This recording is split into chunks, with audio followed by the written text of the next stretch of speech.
Indian markets पिछले 2-3 महीनों से गिरी जा रहे हैं यार। अब तो बस मोबाइल खोलो अपडेट के लिए, आपको पता है कैंडल रेड में। As a matter of fact 9 दिन कंटिन्यूसली मार्केट्स रेड में रहे। ऐसा हिस्ट्री में कभी भी नहीं हुआ है, ना 2008 की क्रैश में, ना 2020 की क्रैश में। क्यों गिर रहा है, क्या होगा, हमारा आउटलुक क्या आना चाहिए, इस वीडियो को पता चलेगा।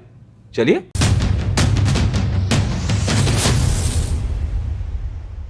Hi guys, my name is Harsh Goyla. I'm an investor trainer and mentor in stock markets. अब मार्केट्स क्यों गिरे ना, इसके दो स्पेसिफिक रीजन है। सबसे पहले आता है micro economic reasons. Micro economic basically जो इंडिया स्पेसिफिक इश्यूज हैं because of which market is falling. वो इश्यूज क्या क्या है? Retail traders are reducing, FIIs are selling out, overvalued है markets, rupees depreciating, inflation and slow growth of GDP. And दूसरी ही side आते हैं macro economic reasons. Basically macro economic world wide economy में क्या इश्यूज आ रहे हैं। सबसे पहला है silicon Valley bank problem, second है फेड ने अपने इंटरेस्ट रेट बढ़ा दिए हैं, थर्ड है अडानी हिंडनबर्ग इशू। तो शुरू करते हैं विद द रिटेल ट्रेडर्स। अब प्रॉब्लम ये दोस्त कि रिटेल ट्रेडर्स को ना स्टॉक मार्केट से इंटरेस्ट हट रहा है। ये मैं आपको NSE का डेटा दिखा रहा हूं। नेशनल स्टॉक एक्सचेंज बोल रहा है कि पिछले 6 महीनों में 38 लाख क्लाइंट्स ने काम करना बंद कर दिया। अब इसके दो स्पेसिफिक रीजन होते हैं। सबसे पहली चीज, majority of the people in our country ना वो ट्रेंड है ना कुछ भी आइडिया है, तो मार्केट्स में आते हैं और 5-6 महीने में दुकान शट। ये प्रोबेबिलिटी है, स्टैटिस्टिकल फैक्ट है। या दूसरा हो सकता है कि रिटेल ट्रेडर्स स्टॉक मार्केट्स में शायद इतना एक्साइटेड ना हो बिकॉज अब मार्केट्स पिछले 2-3 साल की तरह ऑल टाइम हाई नहीं कर रहा है, अब थोड़ा स्टेबल भी आ रहा है और नीचे भी गिर रहा है। अब NSE का कैश सेगमेंट में टर्नओवर देखो। इन नवंबर 2022 it was 12 lakh crore, in December 2022 it was 11 lakh crores, in Jan 2023 it is around 10 lakh crores. The CEO of Zerodha, Nitin Kamath, he's saying this: they have already seen almost a 50% fall in new account openings from January this year. The trend has been similar across the industry. Second point आता है foreign institution investors. FIIs basically वो होते हैं जो बाहर के बहुत बड़े बड़े इन्वेस्टर्स होते हैं जो बहुत सारे पैसे लेके आते हैं। एंड ऑफ कोर्स जब कोई मार्केट्स में इतना पैसा डालेगा तो price will obviously get affected. अब FII की एक्टिविटी में और निफ्टी की रिटर्न्स में बहुत स्ट्रॉन्ग कोरिलेशन है। जैसे आपको ये ग्राफ दिख रहा है, आप क्लियर देख सकते हो व्हेनेवर FI की बाइंग बहुत ज्यादा जाती है मार्केट्स को बहुत ज्यादा बेनिफिट मिलता है। जब FIs की बाइंग बहुत नेगेटिव जाती है मार्केट्स को एक खराब रिएक्शन तो मिलता ही है। अब 2023 के 1 Jan to 7 March FIIs ने अराउंड 39 करोड़ का सेल किया है। 39 करोड़ का सेल। यू माइट से ठीक है 39 करोड़ तो बड़ा फिगर नहीं है, बट द फैक्ट इज ये सिर्फ 2 महीनों में है और ये डेफिनेटली कंसर्निंग है। जैसा अब ये देखो इनका सेलिंग डेटा, 2021 में भी FIs ने सेल किया था, 2022 में भी FIs ने सेल किया था, तो ज्यादा हमें फर्क नहीं पड़ा, विच showed the strength of a country. But अब फर्क पड़ रहा है। इसके 2-3 रीजन होते हैं। सबसे पहले ये होता है कि शायद रिटेल पार्टिसिपेशन भी कम हो रही है, इसलिए FIs की सेलिंग से और ज्यादा फर्क पड़ रहा है। Second reason that is possible is that FIs ने बहुत कंटिन्यूसली बहुत टाइम तक बेच दिया है, इसलिए अब फाइनली इफेक्ट आ रहा है। थर्ड पॉइंट आता है Indian markets are over value. अब जैसे आप ये ग्राफ देख रहे हो, यहां पे आप देखोगे clearly Indian markets are trading at 21 times which is the highest. फिर थाईलैंड की markets 17 times, then mainland China के markets which is 10 times, Turkey के मार्केट सबसे लोएस्ट विच इज 4.6 टाइम्स। तो जब मार्केट्स इतनी वैल्यूएशन पे दौड़ रहे हैं तो चांसेस आर कि हल्की सी कुछ न्यूज आए या हल्का सेंटिमेंट पुश हो, मार्केट्स टॉपल डाउन करके नीचे आते हैं, जो अनफॉर्चुनेटली अभी हो रहा है। और अगर आपको ऐसी इंफॉर्मेशन हमें कंटिन्यूअल बेसिस चाहिए, आपको पता ही क्या करना है दोस्त, लाइक बटन और सब्सक्राइब बटन ठोक के दबा दो। गोयला आपको सारी इंफॉर्मेशन सही टाइम में देता रहेगा। फोर्थ पॉइंट आता है रूपी डेप्रिसिएशन।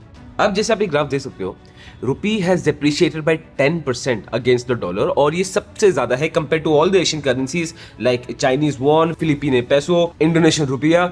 सबसे ज्यादा हमारी करेंसी डेप्रिशिएट की। US में 40 ईयर हाई इन्फ्लेशन चल रहा था, तो फेड ने इससे बचने के लिए अपना इंटरेस्ट रेट बढ़ा दिया बाय 4.25%। ये बहुत ज्यादा है, ये कम तो बिल्कुल भी नहीं है। तो होगा क्या? डॉलर की सप्लाई हो गई है कम, बिकॉज लोग तो अब US के बॉन्ड्स में ही खर्च करते रहेंगे, लोग तो फेड के सिक्योरिटीज में ही पैसे डालेंगे बिकॉज में बड़े अच्छे इंटरेस्ट रेट मिल रहे हैं। तो इसलिए जब सप्लाई कम हो गई है, the price have dollar have increased. Second situation, FIIs भाई भर भर के बेच रहे हैं, भर भर के बेच रहे हैं। अब जब वो बेचेंगे तो वो क्या करेंसी में वापस लेके जाएंगे? डॉलर, तो demand for dollar is increasing, इसलिए भी प्राइस बढ़ गई है। तो इस सिचुएशन में देखोगे, if you compare rupee against dollar, हो क्या रहा है, डॉलर की सप्लाई कम हो गई है। Why? Because of the fact कि फेड ने उसकी इंटरेस्ट रेट बढ़ा दी, तो डॉलर उसी इकोनॉमी में सर्कुलेट कर रहा है, बाहर नहीं आ रहा है। एंड डॉलर की डिमांड बढ़ गई है। व्हाई? बिकॉज एफआईआईस बेचे जा रहे, तो उनको डॉलर में कन्वर्जन चाहिए, तो डॉलर की प्राइस इसलिए बहुत ज्यादा बढ़ गई है कंपेयर टू द रुपी। अब आरबीआई ने इसको लड़ने की कोशिश भी की थी, बिकॉज ऑफ विच आरबीआई के फॉरेन एक्सचेंज रिजर्व्स हिट हो गए हैं and they are sitting at a 3-month low. ज्यादा कंसर्निंग फैक्टर नहीं है, बिकॉज गवर्नमेंट रिसेंटली का बहुत अच्छा रिजर्व रहा है, बट हाँ in the short term it is concerning. Fifth point आता है इन्फ्लेशन। अब इंडिया इन्फ्लेशन में आप देखोगे, जनवरी में it was 6.52%, which is very very high. ये 3 मंथ हाई है, और यही इन्फ्लेशन दिसंबर 2022 में था 5.72%। तो of course it is a concerning situation. मतलब इकोनॉमिस्ट तो ये बोल रहे हैं कि जो आरबीआई एक्सपेक्ट कर रहा है ना, इन्फ्लेशन से बहुत ज्यादा रहने वाला है। इकोनॉमिस्ट बोल रहे हैं कि इन्फ्लेशन 5.9% के ऊपर ही रहेगा और आरबीआई को स्ट्रिक्ट एक्शन लेने पड़ेंगे। अब भाई इन इकोनॉमिस्ट की बातें ना साइड में रख दो, मैं आपको मजाक नहीं कर रहा हूँ, बिकॉज जब भी मार्केट्स गिरता है ये शुरू होता है एकदम नेगेटिव सेंटिमेंट और नेगेटिव चीजें दिखा देंगे और न्यूज में ऐसी ही फ्लोट करेंगे, और जैसा न्यूज डेटा मिलेगा गोयल आपको वैसे ही प्रेजेंट कर पाएगा। तो ज्यादा टेंशन मत लेना, ठीक है? आपको पता है गोयल आपके पीछे खड़ा है, तो टेंशन बिल्कुल भी मत लेना। तो 2 मिनट के लिए इकोनॉमिस्ट की बात मान लेते हैं और मानते हैं कि चलो इन्फ्लेशन बढ़ता रहेगा। इसका सोल्यूशन क्या होगा? जो फेड ने यूएस में किया वही आरबीआई को इंडिया में करना पड़ेगा। क्या होगा? इंटरेस्ट रेट बढ़ाने पड़ जाएंगे। अब जैसे इंटरेस्ट रेट बढ़ेंगे, markets can drastically fall. Why? Interest rate बढ़ गए, लोन एक्सपेंसिव हो गए, तो कंपनीज की प्रॉफिटेबिलिटी कम रह जाती है, लोग ज्यादा खर्चा नहीं कर पाते, बिकॉज ऑफ विच सेल्स भी कम हो जाती है and markets take a hit. 6 point आता है स्लोड जीडीपी। जैसे आप एक चार्ट देख रहे हैं, इंडिया का जीडीपी 3 क्वार्टर में सबसे ज्यादा कम अभी हो गया है, which is of 4.4%। Definitely concerning है, नो डाउट। यहां पे आप देखोगे जो मैन्युफैक्चरिंग सेक्टर है वो 1.1% से कम हो गया, जो प्राइवेट कंजम्पशन एक्सपेंडिचर सेक्टर है वो 2.1% से कम हो गया। तो इस पे फोकस करना जरूरी है। ये तो देखो हो गए इंडिया के इश्यूज, माइक्रो इकोनॉमिक इश्यूज। अब जाते हैं मैक्रो इकोनॉमिक इश्यूज में कि वर्ल्ड में क्या इश्यूज चल रहे हैं जिससे इंडियन मार्केट्स इफेक्ट हो रहे हैं। बट उसके पहले एक छोटी सी चीज मैं आपको बताना चाहता हूं, दैट हमारा एक पूरा मेंटरशिप कोर्स अवेलेबल है stock markets. If you are thinking Goyla ये मैं कैसे पढ़ूंगा, ये मुझे कैसे समझ आएगा, क्या होगा, तो दोस्त ज्वाइन माई कोर्स। वहां पे गोयला आपके पीछे खड़ा रहेगा विद द एंटायर टीम, और ये करने में आपको 3-4 घंटे ज्यादा लगेंगे ही नहीं। So if you want to join, link course का डिस्क्रिप्शन में है या फिर you can check out the website. सबसे पहला macro economic indicator is the Silicon Valley Bank. अब आपके गोयला ने पूरी सिलिकॉन वैली बैंक में वीडियो बनाई थी और आपने उसको बहुत प्यार दिया, जिसके लिए एक दिल आपके लिए भी। अब सिचुएशन में आपको ब्रॉडली समझाता हूँ। यूएसए का one of the biggest banks में वो आता है, ठीक है? मेजरली उसका बिजनेस स्टार्टअप्स होता है, सिलिकॉन वैली में सबसे बड़ा बैंक है। प्रॉब्लम ये हुई है बिकॉज उनके पास इतना डिपॉजिट्स आ गए इन 2021 एंड 22, भर भर के डिपॉजिट्स आ गए, बिकॉज इतना ज्यादा अचानक से बूम कर गया, they could not give it to loan, वो उस पैसे को ढंग से यूज नहीं कर पाए, ठीक है? सबसे पहले इशू। सेकंड इशू ये हुआ जब इन सब स्टार्टअप्स के आईपीओ लॉन्च हुए, उनकी वही हालत जो पेटीएम जोमेटो थी, सब नीचे गिर गए। वो बैंक से पैसे विड्रॉ करने लगे भर भर के, जो बैंक नहीं दे पा रहा है, जिसके से बैंक में हो गई लिक्विडिटी क्राइसिस। अब पूरी आपको इंफॉर्मेशन डिटेल में जानी है तो अब ये वीडियो देख सकते हो, उसमें कोई इशू की बात नहीं है। बट इससे इंडिया को कहते हैं कैसे फर्क पड़ता है कि directly I can not tell you कि अच्छा यही फर्क है या फिर ये इक्वेशन है, इतना डिग्री का फर्क, ऐसा कुछ भी नहीं होगा। फर्क ये पड़ता है कि सबसे पहले सेंटिमेंट खराब हो जाता है। इट्स एफआईआईएस का सेंटिमेंट खराब हो जाता है, आपका सेंटिमेंट खराब हो जाएगा। As retail investors we would be worried about the markets, और हम इन सिचुएशन से पीछे हटते हैं, डर जाते हैं, बिकॉज ऑफ विच उसका क्लियर इफेक्ट मार्केट्स में आ रहा है। सेकेंड रीजन है इंटरेस्ट रेट हाइक्स। अब फेड ने अपने इंटरेस्ट रेट बढ़ा दिया। अब फेड क्या करता है ना, बॉन्ड्स इशू करता है, जिसको गवर्नमेंट बॉन्ड्स को हम ट्रेजरी बिल्स बोलते हैं। तो बेसिकली ट्रेजरी बिल्स क्या होते हैं कि आप भी मेरा ट्रेजरी बिल ले लो, सपोज 1 लाख रुपए का, मैं आपको हर साल 2%, 3%, 4%, वट एवर डिसाइडेड, मैं आपको देता रहूंगा। ये फिक्स्ड है और ये इंटरेस्ट रेट बढ़ गया बिकॉज फेड ने इंटरेस्ट रेट बढ़ा दिया। तो बहुत लोग S&P 500 जो यूएस की इंडेक्स है उसको छोड़ के इन ट्रेजरी बिल्स को प्रेफर कर रहे हैं। बहुत एफआईआईस इंडियन मार्केट छोड़ के ट्रेजरी बिल्स को प्रेफर कर रहे हैं। बहुत सारे वेंचर कैपिटलिस्ट स्टार्टअप में इन्वेस्ट करने के अलावा ट्रेजरी बिल्स को प्रेफर कर रहे हैं। तो आप देख रहे हो कैसे फेड के इंटरेस्ट रेट बढ़ाने से पूरा एक चेन रिएक्शन हो जाता है। यहां पे आप देखिए S&P 500 जो यूएस की इंडेक्स है उसकी यील्ड एंड ट्रेजरी बिल्स की यील्ड अभी एज ऑफ नाउ वो ओवरटेक कर लिया।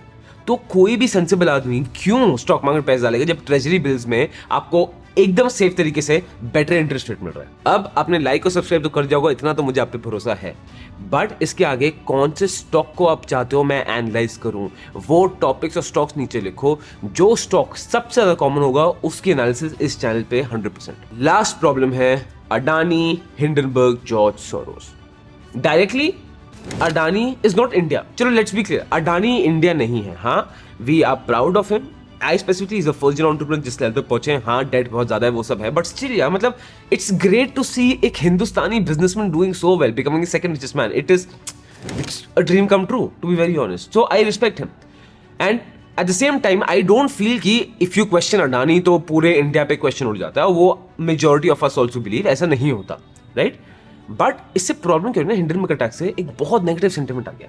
ठीक है, एक इकोनॉमिस्ट है bye नोरियल रोबिनी, he predicted the 2008 subprime crisis, he predicted the great financial crisis, तो he's a good economist, he was very aggressive in India कि इंडिया अच्छा करेगा मीडियम टू लॉन्ग टर्म में। बट अभी वो भी बोल रहे हैं because of Hindenburg and Adani ना एक बहुत नेगेटिव सेंटिमेंट आ गया है in the FIIs for India. Sentiment क्या आ गया है कि इंडियन शायद कॉर्पोरेट लॉस ठीक नहीं है, या फिर इंडियन बिजनेसमैन सब ऐसे होते हैं, इंडिया में सब ऐसी कंपनीज हैं, इंडिया में एवरीथिंग इज ओवर वैल्यूड।